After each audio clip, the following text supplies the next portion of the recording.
देशवासियों के लिए एक अच्छी खबर आई केंद्र सरकार की तरफ से, और यह खबर यह है कि कोरोना के इस महामारी के काल में जब पूरा देश चिंतित है कि कोरोना से किसी को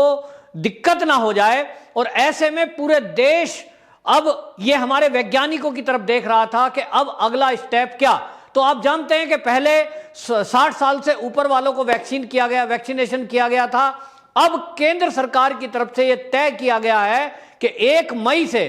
18 साल से ऊपर वालों को वैक्सीन दिया जाएगा। तो आपको बताएं, अभी तक लगभग देश में 12.38 करोड़ लोगों को वैक्सीनेशन किया जा चुका है। ये 12 लाख के करीब जो लोग हैं, 12 करोड़ के करीब जो लोग हैं, ये 12 करोड़ जनसंख्या उन लोगों की है जो 60 साल से ऊपर के थे, फिर 55 वाली स्लैब में आए। और इसमें भी ध्यान ये रखा गया था केंद्र सरकार की तरफ से कि पहले उन लोगों को वैक्सीन लगाई जाए जो फ्रंट लाइन वर्कर हैं।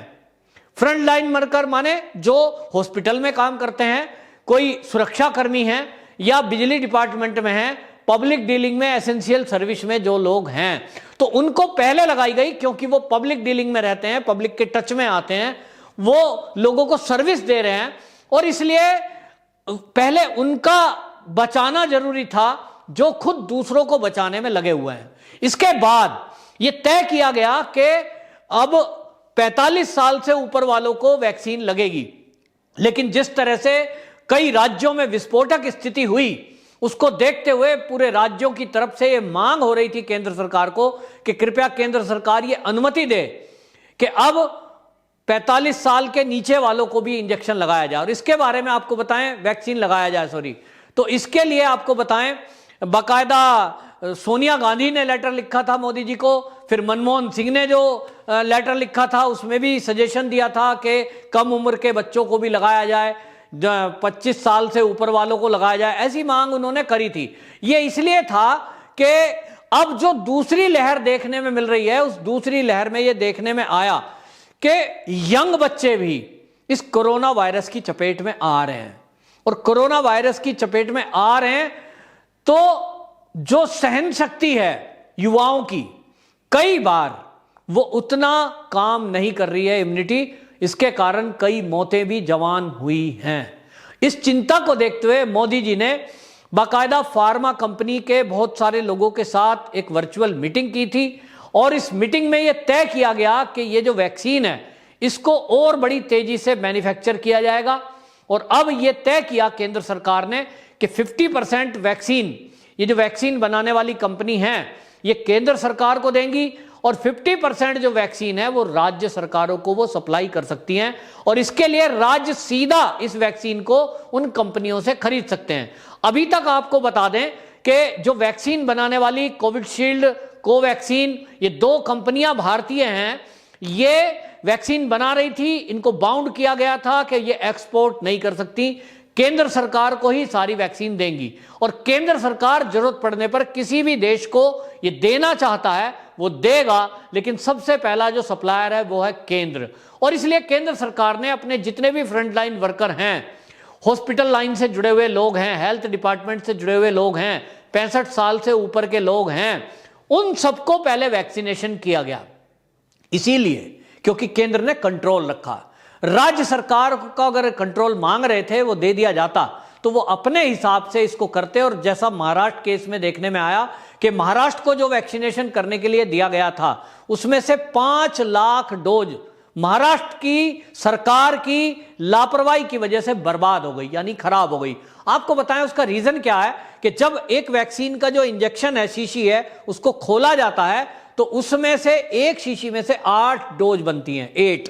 8 डोज बनती हैं, और वो 8 मरीज तैयार रखे जाते हैं कि उनको ये आज ही लग जाए, वरना वो थोड़ी देर में उसका इफेक्ट खत्म हो जाता है,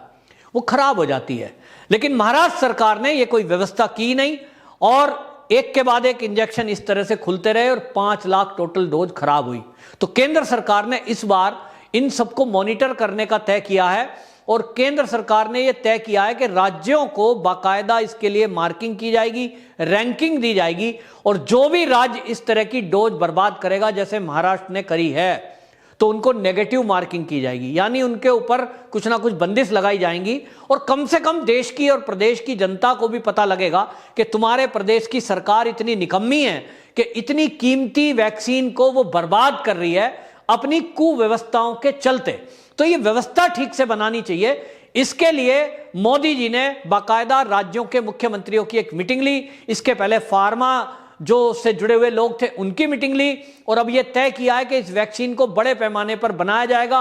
और अधिक उसका उत्पादन हो सके, उसके लिए इंतजाम केंद्र सरकार ने किए हैं। और इसके लिए आपको बताएं एक बहुत बड़ी संख्या, क्योंकि 18+ की अगर हम बात करते हैं तो कांग्रेस तो मांग रही थी कि 25 के ऊपर वालों को लगाओ, कोई कह रहा था 45 के नीचे वाले को लगाओ, लेकिन मोदी जी ने एक बहुत बड़ा फैसला दिया है 18+, यानी इस समय पूरा यूथ जो हमारे देश का है उस सबको वैक्सीनेशन करने का काम केंद्र सरकार के इस पहल से होगा। अब आपको बताएं ये संख्या कितनी है, तो हमारी देश की कुल आबादी इस समय 130 करोड़ के लगभग है, जिसका 60% जो 70 करोड़ के करीब बैठता है, ये 70 करोड़ हमारे देश में युवा हैं जिनकी उम्र 18 से ऊपर है। इसका मतलब यह हुआ कि 70 करोड़ वैक्सीन ये हमारे देश के युवाओं के लिए जरूरत है, और केंद्र सरकार ने इसका अरेंजमेंट किया है। यानी इसका मतलब यह हुआ कि अब जितनी वैक्सीन हमारे देश की कंपनियां बनाएंगी, इसके अलावा मोदी सरकार ने, आपको ध्यान होगा कुछ दिन पहले ही रूस की वैक्सीन को अनुमति दी है इंपोर्ट करने की, और उसको डायरेक्ट राज्य सरकार भी खरीद सकते हैं। यानी कोई स्टेट चाहे तो सीधा सीधा वैक्सीन खरीद सकता है देश की कंपनियों से या विदेश की कंपनियों से। विदेश की कंपनी में केवल रूस की कंपनी को अनुमति दी गई है, और इसका रीजन आपको बता रहा हूं कि चीन अपनी वैक्सीन बेचना चाहता है इस कोरोना की महामारी के काल में, और इसीलिए उसने वो आर्टिफिशियल वायरस बनाया था ताकि लोगों में वायरस फैले, लोग बीमार हों, और फिर तुझसे पीपीई किट खरीदें, फिर दवाई खरीदें, और फिर तुम वैक्सीन बेचना। इसीलिए कांग्रेस के पेट में दर्द था, और कांग्रेस में सोनिया गांधी, मनमोहन सिंह जो चिट्ठी लिख रहे थे सरकार को, उसमें बार बार ये लिख रहे थे कि यूरोपियन देशों से जिनको अनुमति मिल गई, जिन्होंने अप्रूव कर दी, उन वैक्सीन को आप मंगाओ। तो उनका इशारा चीन की तरफ था कि चीन की वैक्सीन हमारा भारत मंगाए, भारत सरकार चीन की वैक्सीन को इंपोर्ट करे और फिर लोगों को लगवाए। लेकिन मोदी सरकार ने यह तय किया है कि हम स्वदेशी वैक्सीन का इस्तेमाल करेंगे, या तो रूस की वैक्सीन जो हमारा मित्र देश भी है, उसने हमेशा हमारी मुसीबत में हमारा साथ दिया है, तो ऐसे देश की हम मदद लेंगे, ना कि चीन जैसे चालाक और देश के दुश्मन देश की, जो पीठ के पीछे खंजर भोंकता है, जो पाकिस्तान के जरिए इस देश में मौत के सौदागर भेजता है, जो आतंकवाद भेजता है, उससे कतई भी हम इस टाइम में वैक्सीन भी नहीं लेंगे। केंद्र सरकार ने जो अरेंजमेंट किया है, इस सब से आपको बताऊं कांग्रेस को मिर्ची लगी है। कांग्रेस परेशान है क्योंकि कांग्रेस एक तरह से चीन के एजेंट के तौर पे काम करती है। यहां पर वो चीन के कहने पर ही बयानबाजी करती है, चीन के कहने पे ही आंदोलन करती है, चीन के कहने पे ही राहुल गांधी, सोनिया गांधी ट्वीट करते हैं। तो उनकी अब ये चाल तो चली नहीं, लेकिन हां, मोदी सरकार ने अब नहले पे दहला मारा है, और जहां वो मांग कर रहे थे कि 25 साल से ऊपर वालों को भी इंजेक्शन लगाया जाए, तो मोदी जी ने 18+ तक कर दिया, यानी 18 साल तक उसकी एज को घटा दिया है। तो मोदी जी ने बता दिया है कि हमारा इरादा देश के हर बच्चे को, हर नागरिक को बचाने की प्राथमिकता है। आपको बताएं, युवाओं में वैसे इम्यूनिटी पावर अच्छी होती है, वो किसी भी इन्फेक्शन से लड़ने के लिए ज्यादा प्रभावी होते हैं, और छोटी मोटी खांसी जुकाम इन्फेक्शन को तो वो यूं ही खेलते खेलते भी कई बार झेल लेते हैं। लेकिन फिर भी इस वैक्सीन की दोनों डोज लगने के बाद और मजबूती आएगी, और अब ये माना जाएगा, ये पक्का हो गया लगभग, कि 1 मई के बाद जब ये युवाओं को भी वैक्सीन लगेगी, तो वैक्सीन हमारे देश में ये एक बचाव है। इसका नाम ही कोविड शील्ड है। तो कोविड शील्ड जो है, ये शील्ड की तरह काम करती है दोनों वैक्सीन। जब किसी को वैक्सीनेशन हो जाते हैं और दोनों डोज लग चुकी हो, उसके बाद यदि रोग आता भी है, ऐसा नहीं है कि रोग नहीं आएगा, रोग उसके बाद भी आ सकता है, इन्फेक्शन उसके बाद भी हो सकता है। किसी मरीज के टच में आ गए, हमने लापरवाही कर दी, मास्क नहीं लगाया है, हाथ साफ नहीं किए हैं, रोग हो सकता है। लेकिन रोग से लड़ने की क्षमता, इस इन्फेक्शन से लड़ने की क्षमता बनिस्पत आम आदमी के कोविडशील्ड या कोरोना वैक्सीन लिए हुए व्यक्ति में अंदर ज्यादा होती है, और इसलिए सरकार का ध्यान वैक्सीनेशन की तरफ है। जिन राज्यों में यह विस्फोटक स्थिति हुई है वो राज्य भी अगर वैक्सीनेशन की तरफ ज्यादा ध्यान देते, कि वैक्सीन को सही समय पर लगवाते, ज्यादा पैमाने पर लगवाते, तो इतनी भयावह स्थिति नहीं होती। हालांकि हमारे पास सीमित संसाधन है, लेकिन सरकारों ने भी लापरवाही बरती। राज्य सरकारों ने इसके लिए एक्स्ट्रा इंतजाम नहीं किए कि यह वैक्सीन सरकारी अस्पताल से अलावा प्राइवेट अस्पतालों के जरिए या अपने कुछ स्टाफ के जरिए और जगह भी लगाई जा सकती। मैं आपको यूपी का उदाहरण देता हूं। दिल्ली की स्थिति सबको पता है कि डेली 30 से 35 हजार इस समय मरीज कोरोना के आ रहे हैं, भयावह स्थिति है। लेकिन वहीं आप उत्तर प्रदेश देखेंगे जिसकी संख्या जनसंख्या के हिसाब से वो कहीं गुना ज्यादा है दिल्ली से, लेकिन उत्तर प्रदेश में मेरा घर है, मैं जानता हूं कि योगी सरकार के आदेश पर हर डीएम को यह आदेश दिया गया कि आप अपने अपने एरिया में, लोगों के क्षेत्र में जहां वो रहते हैं, उनके घर के पास ही केंद्र बनाइए और उन केंद्रों में वैक्सीन लगे। उसकी उम्र जो तय है कि 45 से ऊपर वालों को लगनी है, वो जो डेडलाइन थी उसको फॉलो करते हुए आधार कार्ड से लिंक करते हुए रजिस्ट्रेशन कराना जरूरी है। लेकिन जब रजिस्ट्रेशन के लिए भी वहां कर्मचारी बिठाए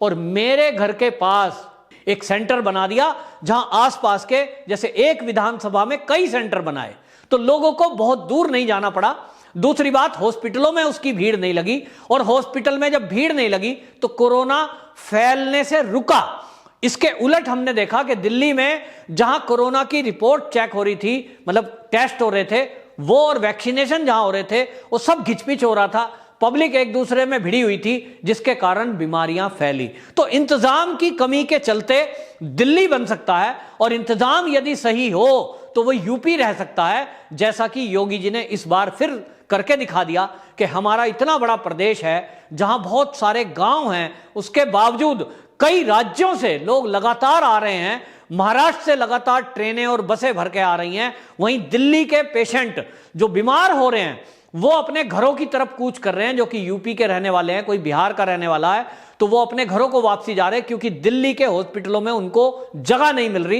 इलाज नहीं मिल रहा। और अब लॉकडाउन के बाद तो लाखों की भीड़ यूपी की तरफ चल पड़ी है। अब ये सारा अरेंजमेंट योगी जी के सिर आया है, और आप सब जानते हैं कि योगी जी खुद कोरोना पॉजिटिव हो गए हैं, लेकिन उसके बावजूद युद्ध स्तर पर उत्तर प्रदेश की सरकार इसको संभालने में लगी है। ये एक मुख्यमंत्री हैं योगी जी, दूसरी तरफ महाराष्ट्र के हैं, दूसरी तरफ, तीसरी तरफ आप देख लीजिए दिल्ली के मुख्यमंत्री हैं, कि वो केंद्र कुछ करे, मोदी जी कुछ करे, बस इसी का रोना रोते हैं। और एक योगी जी हैं कि बीमार होते हुए भी ऑक्सीजन के खुद के प्लांट लगा दिए, खुद कई सारे हॉस्पिटल निर्माण कर दिए, कई सारे जो है क्वारंटाइन सेंटर खोल दिए, और इसमें बढ़ चढ़कर भाग ले रहे हैं, और तय कर दिया कि अब ये प्रवासी मजदूर जो लौट रहे हैं इनको गांव में ही क्वारंटीन किया जाएगा, इनको वहीं काम भी दिया जाएगा। पिछले साल भी गांव लौटे हुए कर्मचारियों को, मजदूरों को घर बैठे गांव में काम उपलब्ध कराया गया था योगी सरकार द्वारा, और इसीलिए लोग गांव जाना चाहते हैं। दिल्ली जैसी राजधानी में कोई रहना नहीं चाहता